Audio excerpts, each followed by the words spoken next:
dunia ini rusak disebabkan 5 orang yang tidak takut pada Allah. Yang pertama, al-ulama al-mudahinun, orang berilmu tapi tidak dipakai ilmunya untuk mencegah kemungkaran. Yang kedua, az-zuhad, az-zahidur raghib, orang yang zuhud, meninggalkan duniawi tapi sebenarnya dia karena ingin dipuji, bukan karena Allah Subhanahu wa ta'ala. Lalu kemudian yang ketiga adalah ketika seorang diberikan Allah Subhanahu wa ta'ala keahlian dalam bidang perniagaan, berdagang, ternyata dia khain, dia pengkhianat, mengkhianati pembeli dengan memalsukan barang-barang. Dia katakan barang impor padahal barang lokal, kemudian disemprot formalin dan lain sebagainya. Rusak dunia ini. Kemudian dunia ini dirusak lagi oleh al-ghuzat, para pasukan perang yang sebetulnya berperang bukan karena Allah, bukan karena ingin menolong agama Allah, tapi karena ingin dunia, karena duit. Lalu kemudian al-hakimuz zalim, penguasa yang zalim. Na'udzubillah. Penguasa yang zalim, yang bertindak semena-mena, ini juga merusak. Makanya kalau yang 5 ini takut kepada Allah, selamatlah dunia ini. La'allakum tattaqun. Mudah-mudahan kamu takut.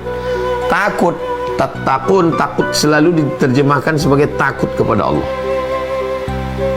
Begini, Nabi mengatakan ittaqin nar walau bisyikki tamrah. Takutlah kamu masuk neraka walaupun dengan setengah kurma. Apa maksud takut masuk neraka setengah kurma? Saya takut masuk neraka. Terus sekedar ngomong gitu aja. Karena saya takut masuk neraka, maka saya berikan sebelah kurma ke mulut sahabat saya. Saya takut kena hujan. Terus kalau takut kena hujan cukup sampai di situ. Karena saya ketakut kena hujan, maka saya beli payung, sedia payung sebelum hujan. Saya takut tidak naik kelas. Terus hanya sekedar saya takut, enggak. Karena saya takut tidak naik kelas, maka saya rajin belajar, saya membaca. Setelah itu saya berdoa, saya silaturahim dengan guru-guru. Jadi arti takut di situ bukan takut yang pasif, no action. Takut yang memberikan efek terhadap kehidupan sosial. Kita ngaji di masjid online, ngaji, hubungan kita baik-baik saja.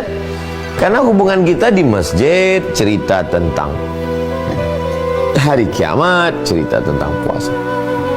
Kapan interaksi sosial kita teruji?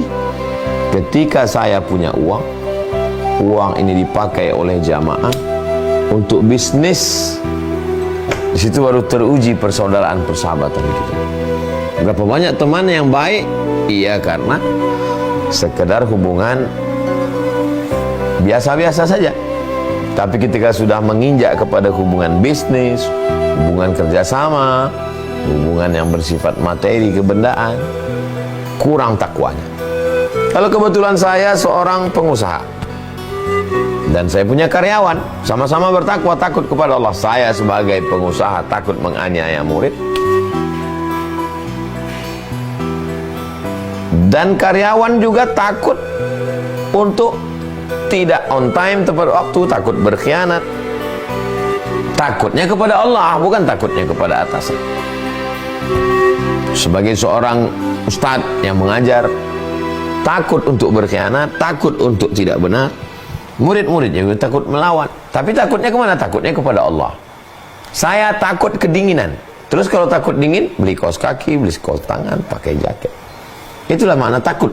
Jadi bukan seperti takut yang pasif, yang tidak ada actionnya. Nah, ini.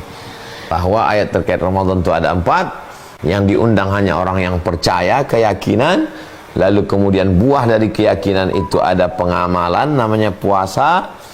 Lalu kemudian ada nilai historis sejarahnya, bahwa ini bukan kamu yang pertama, umat-umat sebelum kamu juga puasa.